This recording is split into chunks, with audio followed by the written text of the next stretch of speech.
From the pulpit of the First Baptist Church of Dallas, Texas, this is Pathway to Victory with Dr. Robert Jeffress. Hi, I'm Robert Jeffress, and welcome again to Pathway to Victory. One of life's greatest challenges and most rewarding endeavors is raising godly children. But sometimes we get so caught up in the minutia of daily life that we lose sight of the big picture. Today, I'm going to give you 4 foundational commitments you can make right now to avoid any parenting regrets. My message is titled, Say Goodbye to Parenting Regrets, on today's edition of Pathway to Victory.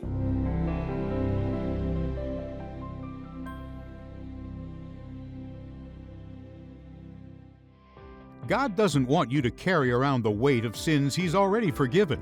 In his best-selling book, Say Goodbye to Regret, Dr. Robert Jeffress helps you live beyond the would-haves, could-haves, and should-haves to embrace the future God has planned for you. You can't undo the past, but there's plenty you can do to reshape tomorrow and eternity. Discover the biblical secrets for regret-free living when you request the book, Say Goodbye to Regret. Thank you for giving generously to Pathway to Victory.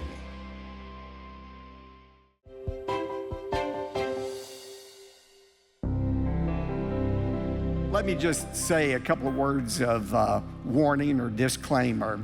First of all, the purpose of this message is not to heap a pile of guilt upon you for mistakes you've made about as parents. You know, the title of this series is Say Goodbye to Regrets. And the theme of the series is simply this: while we can't erase yesterday, we can make changes today that change our tomorrow and our eternity. And that's true about parenting. You can't erase the mistakes you made as a parent, but what you can do is make some decisions today that will change how you relate to your children and your grandchildren. I also realize that here today and watching on television, there are a number of you who would think, well, this isn't for me, I'm finished with parenting. My kids are grown and they're outside the house. But we're never through with our parenting responsibility. Finally, I remember and realize there are some here today who aren't parents. Maybe you're not parents yet, maybe you'll never be parents, but they're still children whom you impact, important children in your life. It may be nieces, nephews. It may be children here in the church you have a ministry with. These principles are applicable to you as well.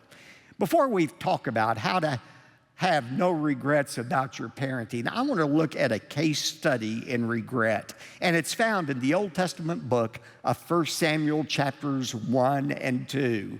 Really, these 2 chapters are a contrast between godly parents who raised godly children and some godly parents who raised ungodly children. Let's look at the godly parents who raised a godly child. The parents' names were Hannah and Elkanah. You remember the story. Hannah had prayed that God would give her a son, and after a long time of praying, God answered her prayer, gave her a son that was named Samuel, which means God has heard. He was an important priest and judge in the land of Israel. And Hannah and her husband Elkanah not only prayed for Samuel, they dedicated him to the Lord. They sought to realize God's purpose, not their purpose for his life. They were even willing to give him up to a priest named Eli to be mentored. Hannah and Elkanah were what we would think of as perfect parents. They would have made a great couple to interview on Focus on the Family. They seemed to do everything right because Samuel was dedicated to the Lord. Interestingly, the priest who became Samuel's mentor was a good priest, but he was a lousy parent. His name was Eli. And we find this word about Eli in 1 Samuel 2, verse 12, about his sons. Now the sons of Eli were worthless men. They did not know the Lord. What is it that made these 2 sons, Hophni and Phinehas, worthless? Well, the Bible says they were engaged in sin, 2 sins specifically. They stole sacrifices from the altar of the Lord to use themselves, and they engaged in sexual immorality. As a result, God said to Eli that his 2 sons would die on the very same day. And I want you to note the reason that God pronounced this judgment against Eli's two sons. It's found in 1 Samuel 3, 13 and 14. I have told him, that is Eli, that I'm about to judge his house forever for the iniquity which he knew, because his sons brought a curse on themselves, and Eli did not rebuke them. Therefore, I've sworn to the house of Eli that the iniquity of Eli's house shall not be atoned for by sacrifice or offering forever. Now, the big question is, why would Eli, a man who knew better, not rebuke his own sons when they sinned? I think we find the answer to that in Eli's reaction to the news of the death of his sons. The Bible tells us in 1 Samuel 4 that the Israelites went out to do battle with the Philistines. And in that battle, 30,000 Israelites were killed, including Eli's sons, Hophni and Phinehas. It was also during that very same battle that Israel lost the Ark of the Covenant. The Philistines stole it. Now, listen to the news when it reached Eli, how he reacted to the death of his sons and the stealing of the Ark of the Covenant. 1 Samuel 4:17. Then the one who brought the news back to Eli replied, Israel has fled before the Philistines, and there's been a great slaughter among the people, and your two sons also, Hophni and Phinehas, they are dead, and the ark has been taken. Now look at verse 18. When he mentioned the ark of God, Eli fell off the seat backward beside the gate, and his neck was broken, and he died, for he was old and heavy. How would you like that to be the epitaph on your gravestone? He was old and heavy. But I digress. That's not the point. The point was he was so old and he was so heavy, when he heard that the ark had been taken, he fell over backwards and died. Thus, he judged Israel for 40 years. What I find interesting is what sent Eli over the edge, so to speak, was not the news that his sons were dead. It was the news that the Ark of the Covenant had been stolen. You think, well, that just shows what a great and godly man he was. He cared about the things of God. He was more concerned about the things of God than he was about his own sons. No, that's called misplaced priorities. He was more concerned about his ministry to others than his ministry to his own sons. And the story of Eli reminds us that the road to parental failure is often paved with good intentions. We can be trying to do the right thing with our kids and make many mistakes. I imagine Eli, as he looked back over the years with his sons, had a number of if-onlys when it came to raising Hophni and Phinehas. Using that story as a background, I want to suggest to you today 4 foundational and, more importantly, biblical commitments we have to make if we're going to reduce the number of regrets we have about our parenting. Commitment number 1 is this: I will spend time with my children. I will spend time. Every other thing we're going to talk about this morning requires time, both a quantity of time and a quality of time. I remember reading that a century ago, parents would spend 54% of their waking hours with their children. You know what the figure is today? 18% of our time is spent with our children. Now, you can rationalize that and say, well, people are a lot busier today than they were 100 years ago. Not really. If anything, modern technology, whether it be things like microwave ovens or washing machines, mean we have more free time than people did 100 years ago. It's how we spend that time.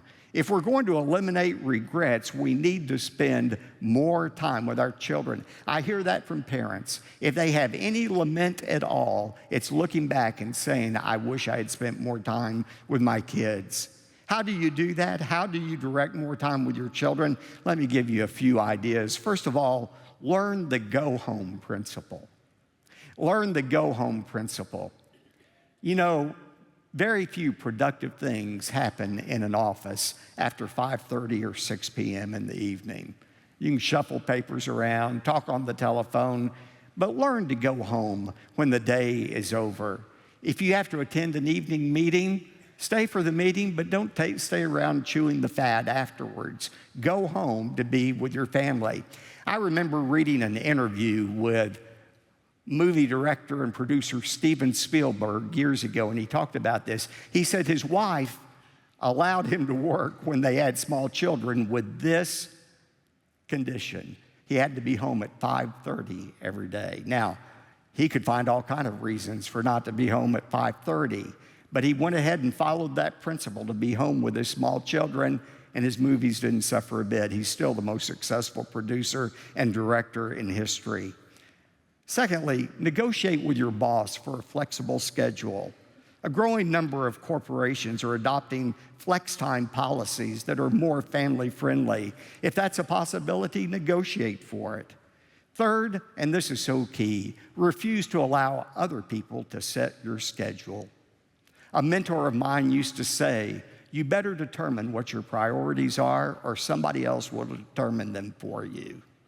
And if spending time with your children is a priority, build that into your schedule.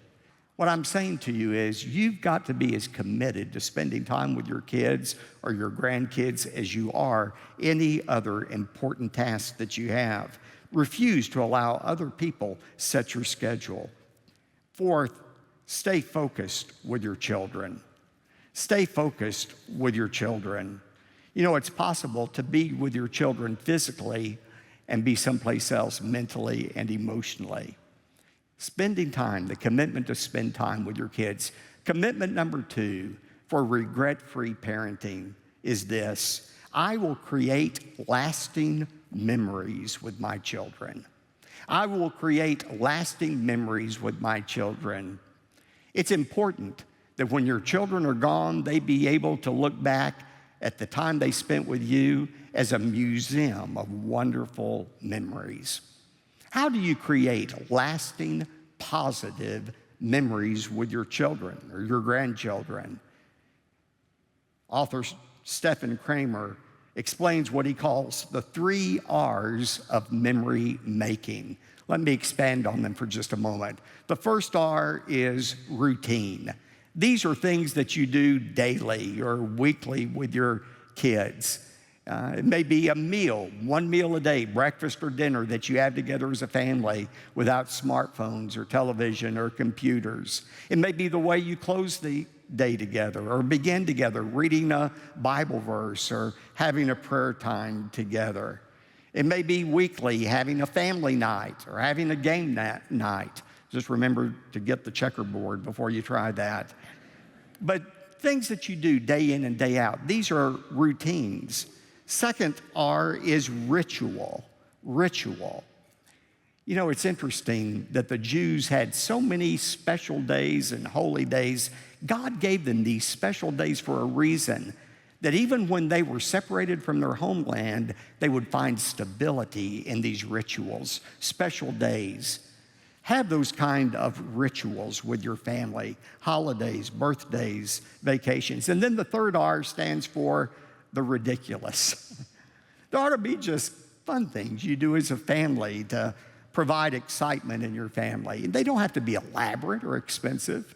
Dr. Kent Hughes, in his book, Common Sense Parenting, says that he and his wife would put their children to bed, turn off the lights some nights, and about 15 minutes later, they'd walk in, turn the lights on, and yell out, "Pajama ride." And they would all get in the car in their pajamas and drive to the local Dairy Queen to get a Blizzard. And then some nights they'd yell seconds, and they'd get in the car and go across town to another Dairy Queen. Those kind of things provide excitement in a family. We're going to look next time at a verse, Ecclesiastes 9:9, that relates to our relationship to our mate.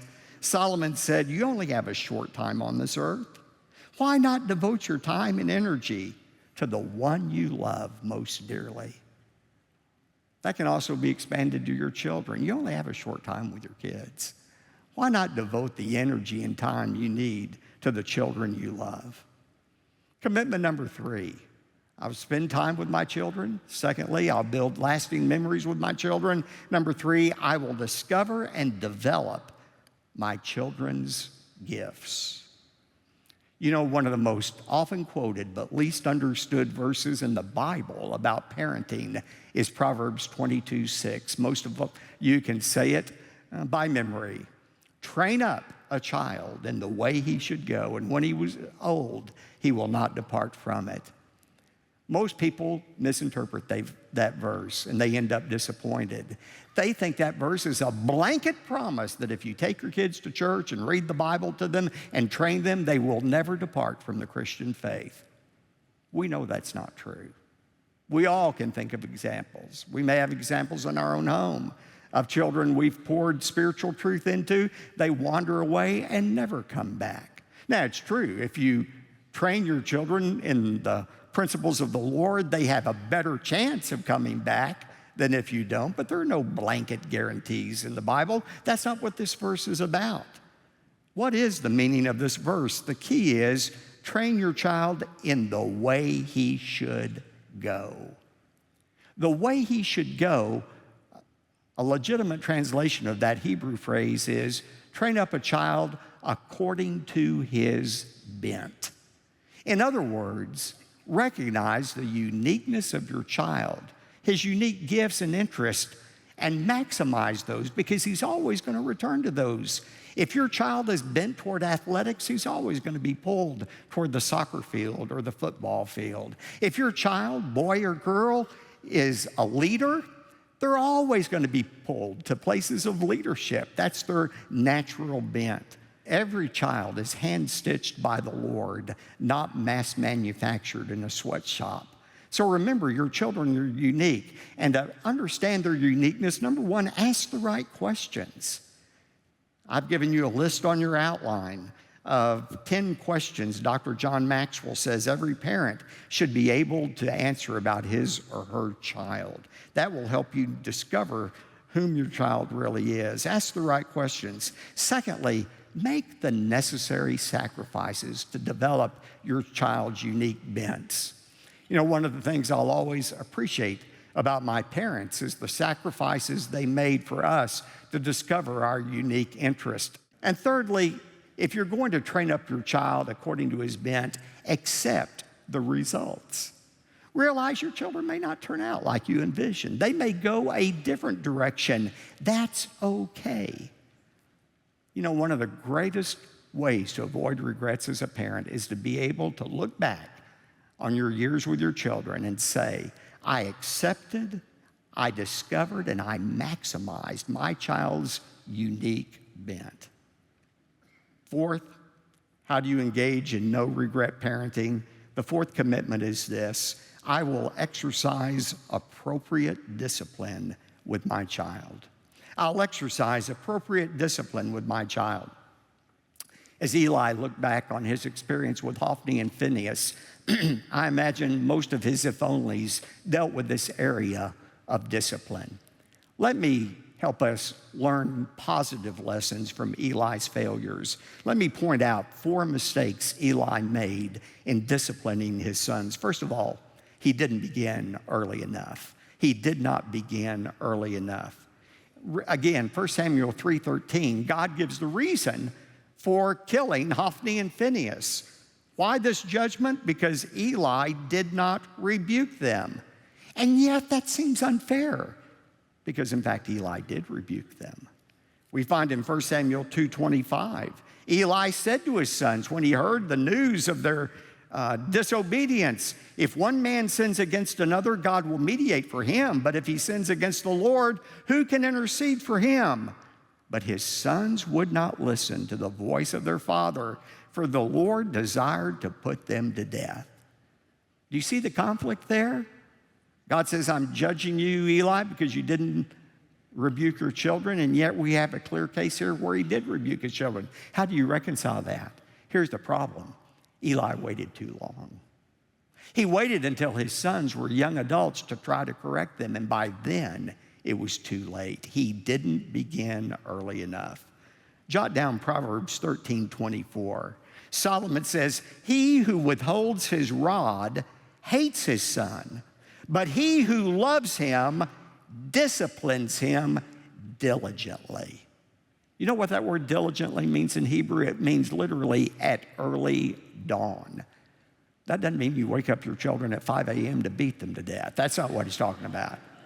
It's talking about early in life. You begin this discipline as children. If you don't, you will have waited too long. The second mistake Eli made was he was not consistent in his discipline. Notice there were two things the boys did wrong.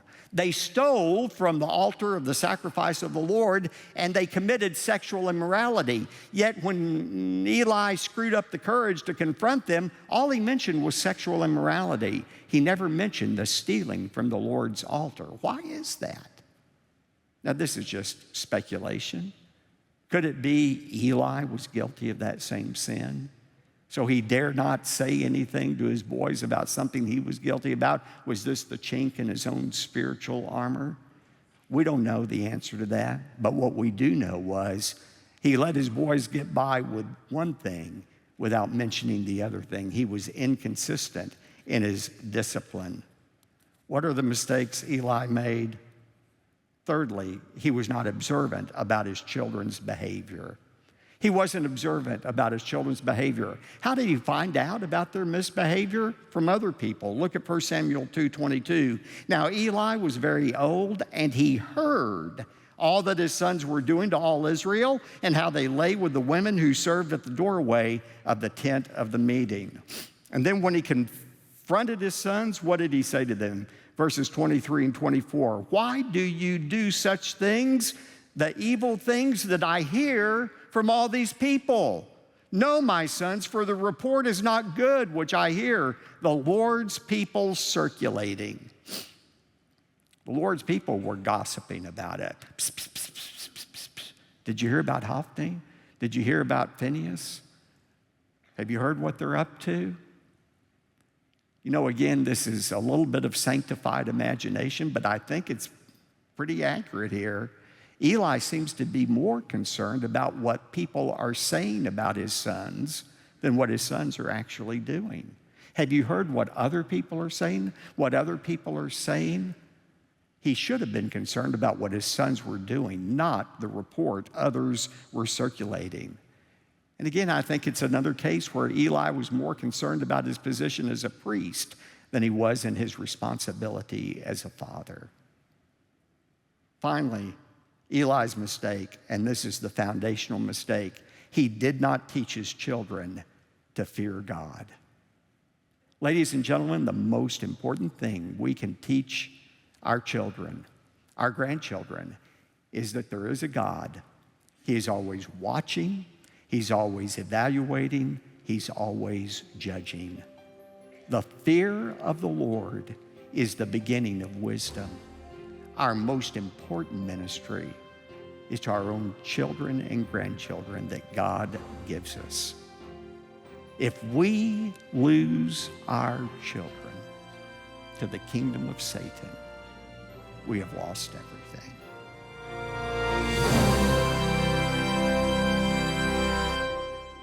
My prayer is that today's message has inspired you to say goodbye to parenting regrets. We can't be effective moms and dads or grandparents when we're encumbered by our disappointment. In closing today, I want to share a note I received from Sherry in Washington. She wrote, I stumbled upon your radio broadcast a few months ago as I began a new job with a 30-minute commute. Starting my day with your words has taken me in a new direction and understanding for being a child of God. Well, your feedback is an encouragement to me, Sherry, and I hope it also encourages every person who supports Pathway to Victory, because your partnership makes it possible to reach people like Sherry and countless others as well. Now, stay right there. I'll be back with more Pathway to Victory in just a moment. What if your doctor were to say you had only 6 months left to live? Would you have any regrets in your life? In his best-selling book, Say Goodbye to Regret, Dr. Robert Jeffress shares biblical principles for dealing with regrets from your past and preventing regrets in the future. Regret is one of life's most painful and unnecessary emotions. And in my best-selling book, Say Goodbye to Regret, I'll help you turn those if-onlys into successful lessons in living. It's time to move forward, satisfied with the life you're living. Request your copy of Say Goodbye to Regret when you give a generous gift to Pathway to Victory. In the pages of this highly practical book, you'll discover the biblical keys to leaving behind regrets about relationships, your marriage, finances, and more. And when you give $75 or more, we'll also send you the complete Say Goodbye to Regret teaching series on DVD video and MP3 format audio disc. One of the heaviest weights, other than sin, is regret. Regrets are not the problem in and of themselves. They are an indicator of a problem that needs to be dealt with. Thank you for helping Pathway to Victory proclaim the redemptive power of Jesus Christ to a world in need. Together, we are broadcasting the message of God's love and forgiveness, biblical hope, and life-transforming power across the country and around the world. I realize that most, if not all of us, hold some parenting regrets. I'm no exception. But while you can't change the actions of the past, you can decide to change your behavior and improve your relationship with your children and grandchildren for the future. May God grant you the resolve to make those positive changes right now. Well, no relationship is more intimate and more sacred than the lifelong commitment to your spouse. And next time, I'm going to outline 4 decisions you can make to help rekindle love in your marriage. Stay tuned for a preview of what's coming up next in our series, Say Goodbye to Regret. You see, it all starts in Genesis chapter 2. God looked down. He said, everything I've created is good. Man is very good, but here's the thing that's not good. It's not good for a man to be alone. So I will make, Genesis 2:18, a helper suitable for him. God created woman to be man's helper. Set your DVR and join us next time for the message, Say Goodbye to Marital Regrets, here on Pathway to Victory.